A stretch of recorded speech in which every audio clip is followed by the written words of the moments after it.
else to just leave this. Okay, so we're going to do an ankle lock from this position here.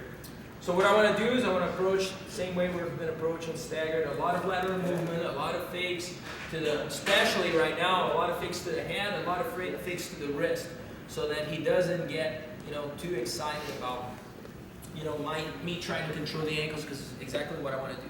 When I reach for the ankle, it's better if I change levels. So in other words, don't bend so much at the waist, just bend on your legs here, and just scoop that thing up. You don't have to do anything more than this here. Okay, so at this point, it's just this. Now make sure everything, you can see it, absolutely no gaps.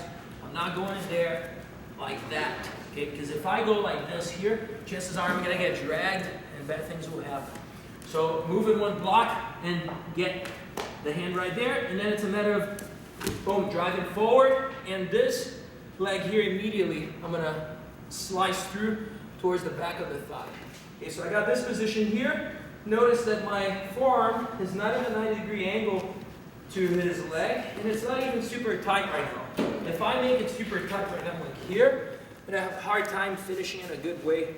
So I keep this kind of like at an angle. Now I'm going to start falling down. Now, open a parenthesis, this is not legal. My understanding is that no longer can do this in IBJJF rules. Anyways, I'm talking no gi, I'm talking MMA here. So the good technique is to fall on your side. So you're going to fall right here. The reason I like falling on the side is because right now for him to come up, which is his natural defense, there are a couple of barriers. Barrier number one, as I fell down, I placed my foot against the back of his knee. So I'm forcing him to do the splits. It's a little harder for him now to try to come up, but he has to free that leg here to get up here. The next barrier is this here. My foot is coming here, okay? Now this is where nowadays you can barely, if you move an inch there, it would be like reaping no matter what. But you used to be, everything is okay, everything was a go back then. And man, I would always throw it either here, or even better, I would throw it right there, okay? Now, you can do this in MMA without a problem. If you can do that, I highly recommend that you do what I just did here, place the foot all the way across, because you're going to be able to attack the knee while attacking the ankle. But if the rules limit you, just go ahead and place it on the hip to block him from coming up. And the last barrier is the fact that I'm sideways. If I was straight like this here, not only it's going to be hard to arch your back against the ground here, but his knee bends this way.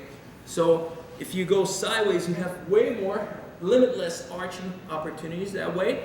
Plus, since it doesn't bend this way, he's going to have to point the knee up in order to come up first. If I keep that downward pressure there with the leg, I should be good to go. Now, when I grab this hand with the shin to finish the grip, I got to make sure that I grab as high as I can. Not here, of course, because it's impossible to close, but not in a position where it's comfortable to lock it like that, because this is way too high towards the knee. So I need to place it in a way where right now I'm going to have a hard time, if I don't move, getting my hand even on my wrist. So that's when you're going to crunch a little to get that hand locked, and you're going to return to close it properly. Now you can see that the very loose position starts turning very tight.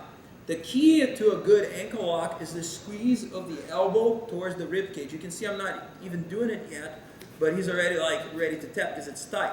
Once I squeeze that elbow here, just by doing this, if I do it correctly, you can get the tap. You know, I've learned this from my Jiu-Jitsu instructor, Anibo Braga. Very good at this here. Just that cause you pain.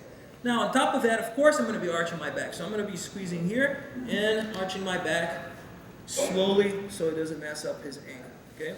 Unravel it safely, get back to that position there. So I'm approaching the guard standing. A lot of fakes on the upper body.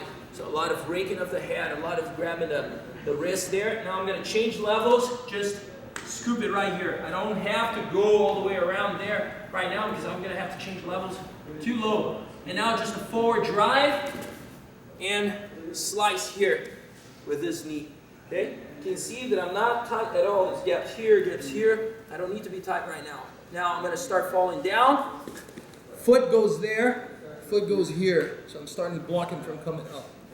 Hand will go high on the shin. I'm going to have to crunch and adjust. Now squeeze the elbow and arch the back. Okay? Simple technique. Let's do it.